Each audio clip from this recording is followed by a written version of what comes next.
Hello, I'm Bailey Leisure, and today I'm giving my predictions for the 2019 NFL season.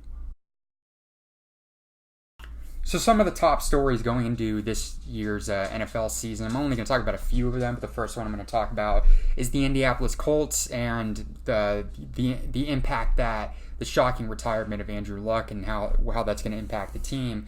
I talked about this in a previous video, so I'm not really going to go more into it, but I think this organization definitely got set back for years to come because of that. Even though the Indianapolis Colts, I think, have a great offensive line, they have T.Y. Hilton, they got a really good defense led by Darius Leonard. I think, there's no denying that they're going to miss their quarterback. And, I think definitely in the years to come, I think they're going to be looking into finding another quarterback, such as maybe Tua from Alabama or Trevor Lawrence. But at the same time, I think there's concern if you get those quarterbacks, are you going to do what you did with the previous two quarterbacks? Like I said before, the fact that they had about 20 years of both Peyton Manning and Andrew Luck and only got one Super Bowl out of it is definitely very disappointing, especially the way Andrew Luck's promising career got plagued by injuries. I think there's a lot of concern that is this organization, should they be able to get those two quarterbacks, are they going to do what they did with Peyton Manning and Andrew Luck? So there's some concern there with the Colts' future. And moving on to the Cleveland Browns. So the Browns were arguably champions of the offseason, this past offseason, getting big names such as Odell Beckham, Olivier Vernon, Kareem Hunt, Sheldon Richardson. Got a lot of big names. Have a rookie head coach that's never been the head coach, I think, ever in the NFL, Freddie Kitchens, although he was the quarterback coach and I think the offensive coordinator for the Browns last year. So the Cleveland Browns have something that and their fans have had something they're very unfamiliar with since returning to the NFL 20 years ago, which is hope and expectations. Cleveland went 7-8-1, which for the Cleveland Browns, that's like going 10-6 after winning one game in the previous 2 years. Baker Mayfield set many rookie records at the quarterback position last year. Cleveland, there's a lot of hype. There's a lot of big name, big personalities on this team, and I think if you're the Cleveland Browns, can they live up to the hype is a question mark. My answer to that is manage your expectations. If you're Cleveland, I like the mindset that you have where, you know what, and I think every player and every team should have that. Let's win it all. Let's win the Super Bowl. But it's been a while since you've been on paper this good. You need to meet these expectations. And if I'm the Browns, just make it simple. Win your division, host a playoff game, win a playoff game, and then take it from there. I think if they were the third seed this year, and they hosted a playoff game in the wild card round, won that game, and lost in the next round, that's still a good season. I think for the Browns, you have to manage those expectations, like I said, and just win your division first and host a playoff game, get in the playoffs at the very least, and then you can go from there. So then we move on to the big trades that the Miami Dolphins and the Houston Texans made just after preseason ended. So we heard about Jadeveon Clowney, not wanting to having the contract issues with the Houston Texans. There was reports that he was going to potentially go to the Miami Dolphins. He didn't want to go to Miami. He was then traded to the Seattle Seahawks for a third-round pick and a package of players. Not really that many big names, and I think Houston undersold when it came to that. Especially losing a big name defensive player in Jadeveon Clowney. They undersold him, and I didn't think it was that great of a trade. And then obviously, the big concern with the Houston Texans, one of the teams with this big concern is their offensive line, especially protecting a young quarterback in Deshaun Watson. And I think the Andrew Luck situation sent the news and the retirement sent a message not only to the division but the rest of the NFL that you know what, you need to when you draft a young quarterback, you better draft capable offensive linemen to protect him. And the Texans were able to do that when they came to the Tunsil trade. But man, they gave up a premium of amount of picks, including a couple first rounds for him. I mean, it does address one issue, and I think their offensive line is better, but at the same time, you had to give up a lot. And this is one of these trades that I think is going to take a couple years to depending what the Miami Dolphins do with these picks, is going to determine who won this trade. It could potentially be like the Herschel Walker trade, 30 years ago, where we saw the Cowboys turn that into an NFL dynasty in the 90s. As far as the Miami Dolphins, all the trades they made, trading Kiko Alonso, trading Tunsil, getting a premium of draft picks, it seems like this is what the Dolphins have been wanting to do for the last year or two. Really, they've just been mediocre and it's fringe playoff contender the last couple years, and I don't think any team really wants that. I think the worst thing in sports is mediocrity, and the Dolphins are I think they're preparing for the future. I don't think they're tanking, but at the same time, they don't expect to win that many games, which is a shame for a guy like Josh Rosen, who's got traded for a second-round pick during the NFL draft, and he goes to another team that's rebuilding and is blowing up their roster as well. So really feel bad for him. So now I give my predictions for some of the top awards in the NFL this year, with the exception of Comeback Player of the Year and Coach of the Year. But starting off with the rookie section, Rookie Offensive Player of the Year. It's not a lot to choose from it when it comes to Offensive Player of the Year. I feel like some of the best rookies that were drafted in the past, in the 2019 NFL Draft, were defensive players. But since I have to pick three, I'll go with Kyler Murray. I think it's just going to depend how the Arizona Cardinals, if they're able to protect him. But, the talent's there, and he can put up big numbers. TJ Hawkinson, the tight end for the Detroit Lions, and then Marquise Brown, the wide receiver from the Ravens. I picked them. I would have put N'Keal Harry in there because I'm really high on him, especially with the Patriots, but he just had to be put on injured reserve. He does have the chance to come off that and return later in the year, but he's going to be out at least the first half. And then defensive rookies of the year, I think the guy I think everybody's sleeping on is Josh Allen. I mean, he was the steal of the draft in the 2019 NFL draft this year, and especially on a really good. I still think Jacksonville has a very capable defense. And I think it's just I think if you want to fix your defense and bounce back, he's a great player to draft, and I think he can put up some good numbers. Quinnen Williams from the Jets, I think that was another solid pick by them. And then Devin Bush, a really good trade up that the Pittsburgh Steelers made. So I didn't put Nick Bosa on this, probably because he's currently hurt right now. So I think it's just a question mark right there with him. Moving on to my offensive and defensive players of the year, starting off with offensive players of the year. This is very close, but I think Patrick Mahomes will take the offensive player of the year once again.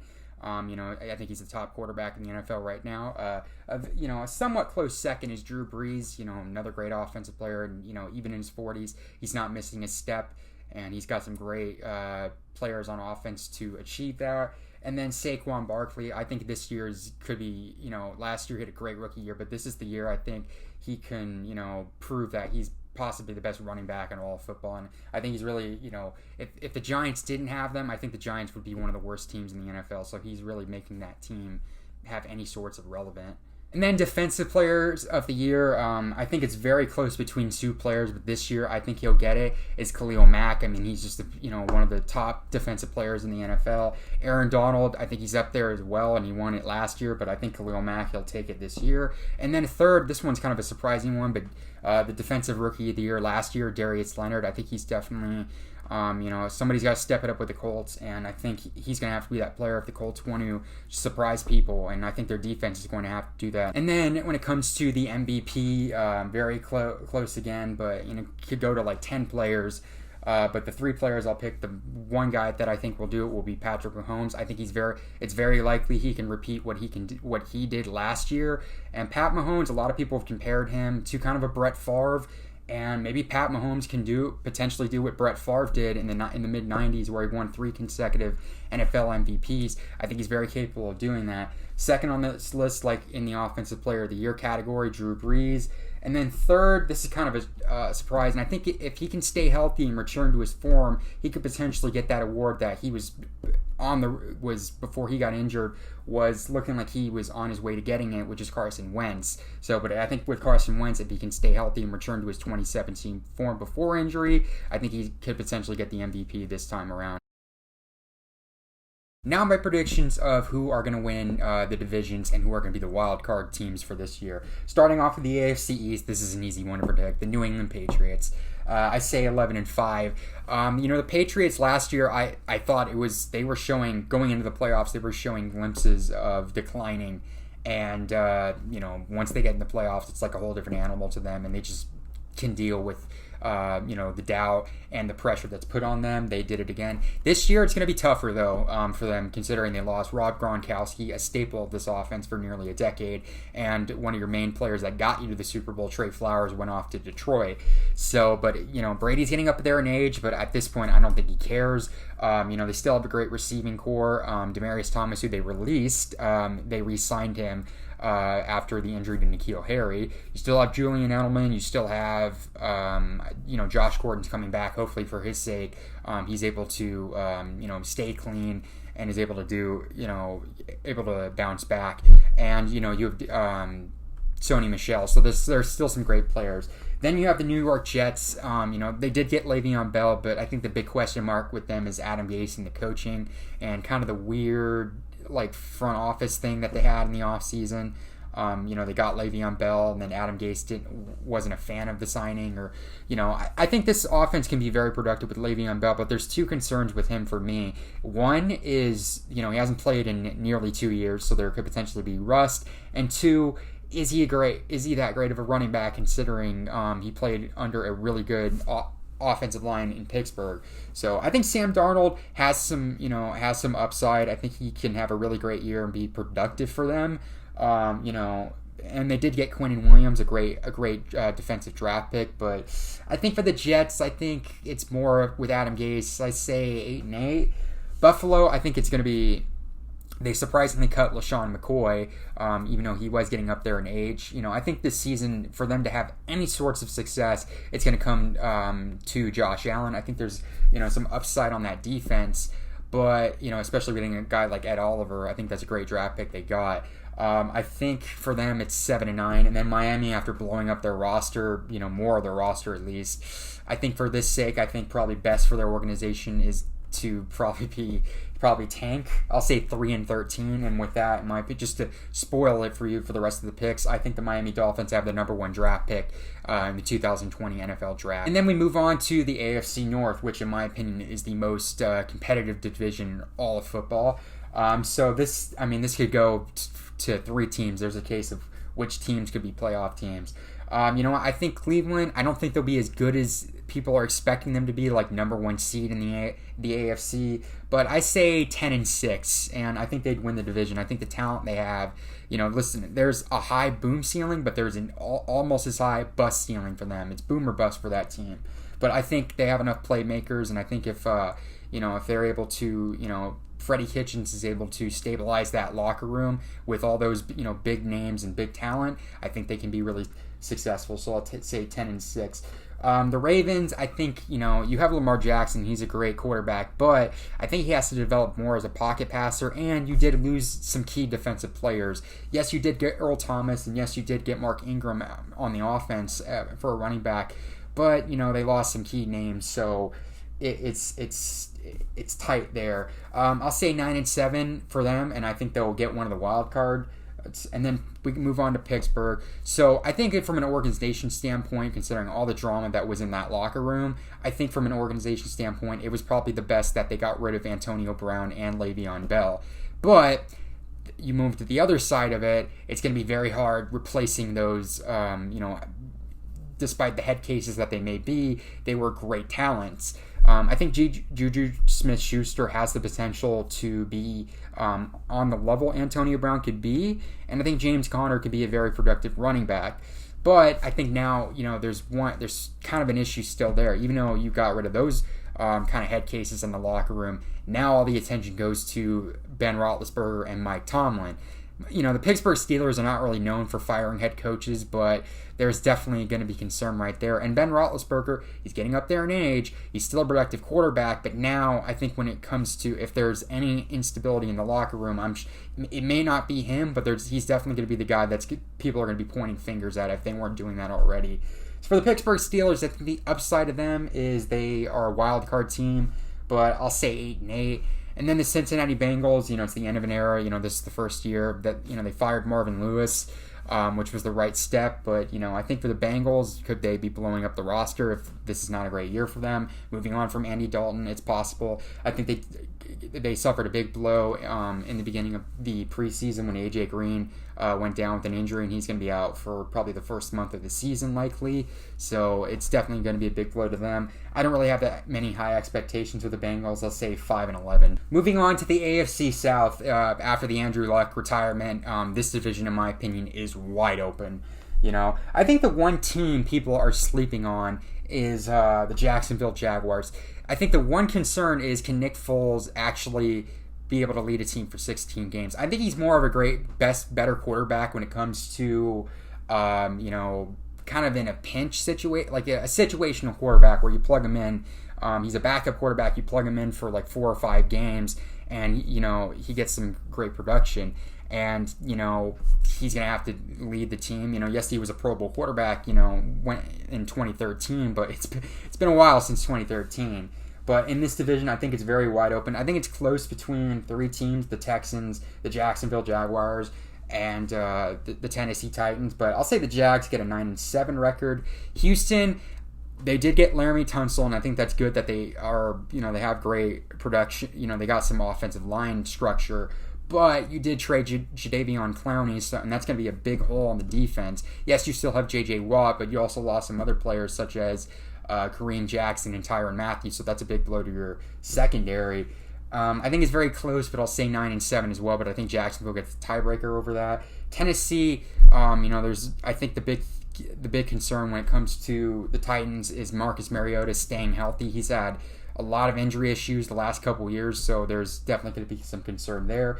Indy, a lot of people would expect me to pick them to be last place, but I think there's some talent. I think Jacoby Brissett's okay, but he's not really a future franchise quarterback. I think they still have some great players in T.Y. Hilton and some great players on the defense. You still have Adam Vinatieri, who's a great kicker, but I say Indy's 7-9 this year, and I think it's their ceiling's definitely down. And then the AFC West, you got Kansas City, who I think will have the top seed in the AFC once again at 12-4. I think the big concern with them is going to be defense. They did get Frank Clark. Yes, they did get Tyrann Mathieu, but there's definitely concern defensively. No concern on offense, honestly. I think, getting LaShawn McCoy, even though he's a veteran running back, if you're not expecting much from him, he can, I think in that offense, he doesn't have to do much. I think he can be productive. You still have Tyreek Hill, who's dealt with some off-the-field issues once again during, the offseason, but I think he's a key component to that offense.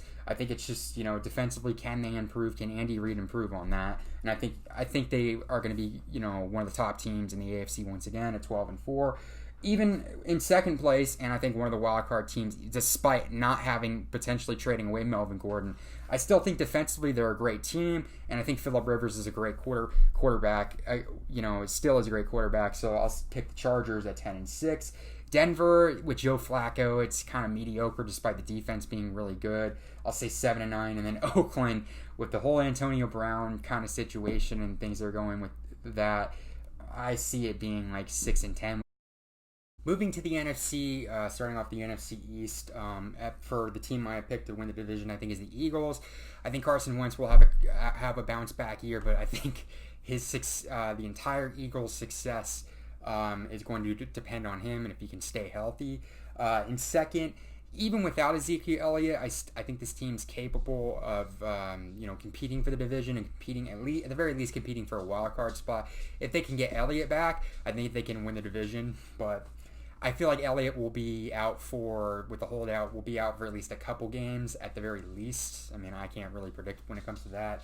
But I'll say 9-7, and I feel like 9-7 in the NFC, considering a couple years ago, it probably wouldn't have been good enough for the playoffs. But I think now, I think it is, and I think they get one of the wild card spots.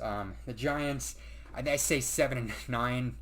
I feel like Daniel Jones will play some part of this season. We'll see him at least in a couple games this season. But I mean, if I was the Giants, I honestly would bench him the entire year and have the Patrick Mahomes approach. And then the Redskins, At the same kind of on the same par with the Giants. I think definitely you have Case Keenum as your quarterback, but I feel like Dwayne Haskins. I feel like we'll see some of him later into the season as well. And then we move on to the NFC North. I got the team to win the division. I got to say the Bears.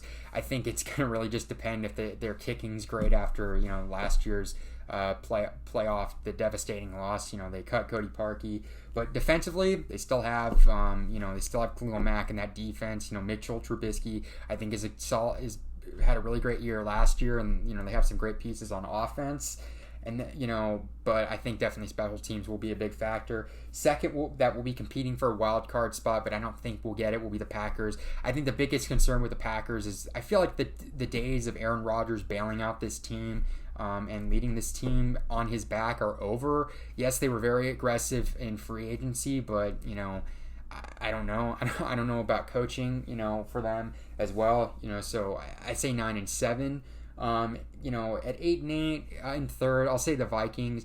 I mean, this team that could potentially not only it could be a wild card team, talent wise, and maybe could even compete for the division. But the one thing that I think holds them back is Kirk Cousins, and just the fact that he's been unable to beat over 500 football teams in his career. If he can surprise people and start winning some of these games, maybe the Vikings can be a playoff team once again. And then in fourth, that's pretty just there. I'll say the Lions. They were very aggressive.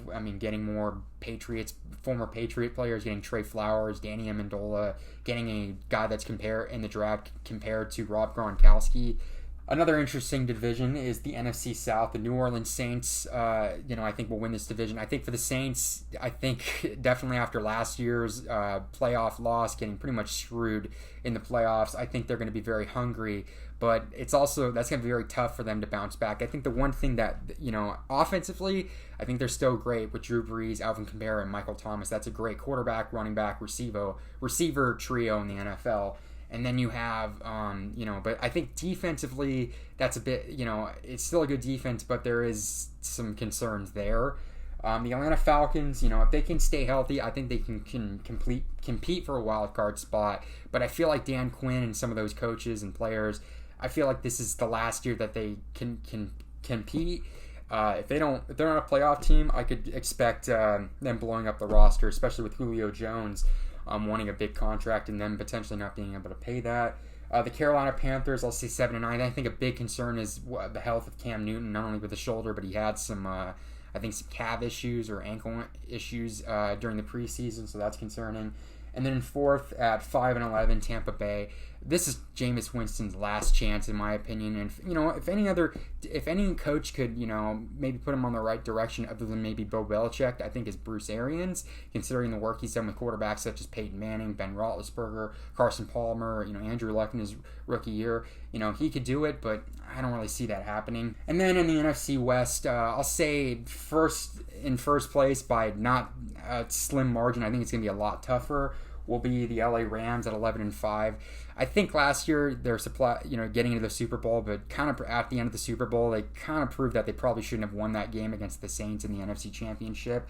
I think Jared Goff is still a great quarterback, but they lost some players in the offseason, and Todd Gurley's still dealing with some issues with the knee, with arthritis in that knee that he had towards the end of last season. So that's concerning right there. I think Jared Goff, I think his flaws were kind of exposed in that Super Bowl, but I still think this team is capable of winning this division, and I think they'll win it, but it's not going to be as easy as it was last year. And then a team that I think is coming in potentially as a dark horse Super Bowl contender after getting Jadeveon Clowney is the Seattle Seahawks. They traded Frank Clark away, but they got Clowney, which I think is an upgrade, and Russell Wilson they locked up. But when I look at this team, man, it's very, it's very unrecognizable considering, what this team had 5 years ago with the Legion of Boom. The only key player left from that is Bobby Wagner. So, it's very unrecognizable, but I think Seattle, they'll compete in the NFC West this year.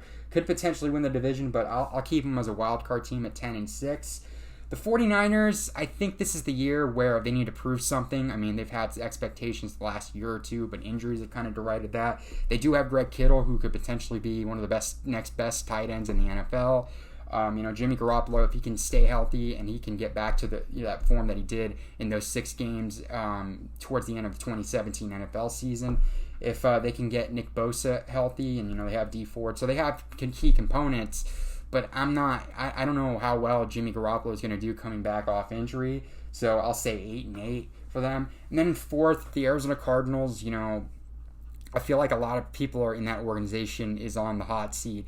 The general manager, Steve Keim, Cliff Kingsbury, considering he's never, coached in the NFL as the head coach at all, or was even a coordinator.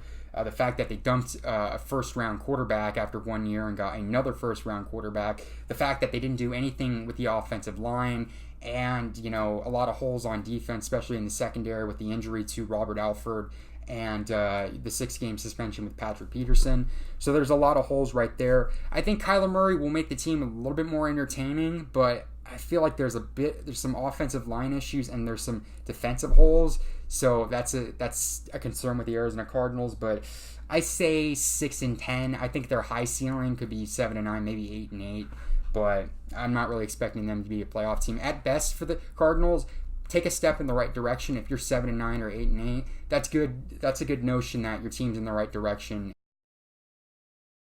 And then my predictions for the AFC and the NFC title game, as well as who I think will be in Super Bowl 54. In the AFC title game, I will pick between New England and Kansas City. I think New England will take the AFC crown once again.